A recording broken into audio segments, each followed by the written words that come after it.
मुंबई वडोदरा महामार्गावर अवैधरित्या चालणाऱ्या 5 वाहनांची जप्ती। मुंबई वडोदरा महामार्ग विक्रमगड तालुक्यातील कोंडगाव येथे वन खात्याच्या जमिनीत दिवसरात्र उत्खनन सुरू होते। अनेकदा तक्रारी होऊनही यावर दखल घेतली जात नव्हती। मात्र पत्रकार शरद पाटील यांनी तक्रार केली व वन खात्याला जाग आली। अवैधरित्या माती व मुरुम वाहतूक करणाऱ्या 5 वाहनांची जप्ती करण्यात आलेली आहे। ही वाहने सध्या FDCMच्या कार्यालयासमोर उभी आहेत।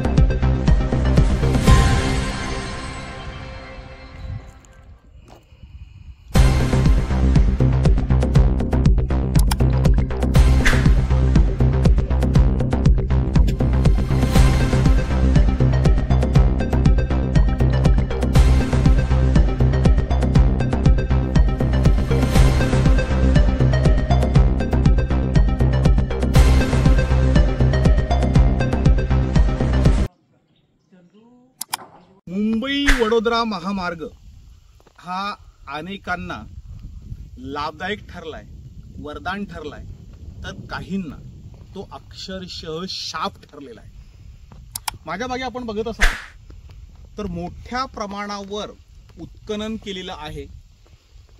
हा जो परिसर आहे हा खूप मोठ्या प्रमाणावर इथे उत्खनन केलेलं आहे।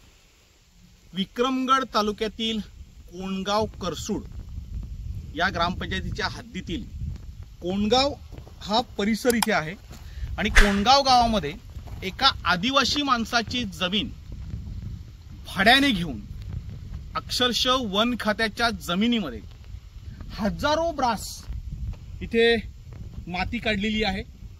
एका आदिवासी माणसाच्या नावाने अर्ज केला आणि 10,000 ब्रासची रॉयल्टी मागितली। प्रत्यक्षात 10,000 पेक्षा कितीतरी पटीने अधिक उत्खनन इथे झालेलं आहे। याच्यामध्ये फॉरेस्टचे सगळे अधिकारी हे सामील आहेत। म्हणजे खरं तर FDCMची ही जमीन आहे सांगितलं जातं। काही म्हणतात कासाप फॉरेस्टच्या हद्दीत येतं, काही म्हणतात कंचाड फॉरेस्टच्या हद्दीत येतं। मात्र प्रत्यक्षात इथे जे सर्वेअर आले फॉरेस्टचे, त्या सर्वेअरने जो काही गोळमाल केला त्या गोळमालाची फळं आज इथले आदिवासी बांधव भोगतायत।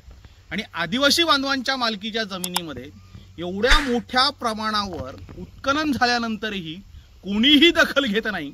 या संदर्भातली तक्रार आल्यानंतर आम्ही प्रत्यक्ष जागेवर आलेलो आहोत आणि जागेवर जेव्हा बघितलं तेव्हा इथली भयानक परिस्थिती ही लक्षात येते। म्हणजे कोंडगाव ग्रामपंचायतीच्या हद्दीमध्ये खरं तर हे एकाच ठिकाणी उत्खनन नाहीये, म्हणजे मोठ्या प्रमाणावर उत्खनन या पूर्ण पट्ट्यामध्ये झालेला आहे। हा खरं तर फॉरेस्टचा भाग आहे। म्हणजे आपण जर खालपासून बघितलं तर वरपर्यंत म्हणजे हे जे झाड आहे, अशी कित्येक झाडं ही या पट्ट्यातली कापली गेली, ती नाहीशी केली गेली। फॉरेस्ट मात्र शांत आहे, फॉरेस्ट मात्र गप्प आहे। म्हणजे इतर ठिकाणी एक झाड त्याची फांदी तोडली तर फॉरेस्ट वाटेल तेवढ्या कारवाया करतं।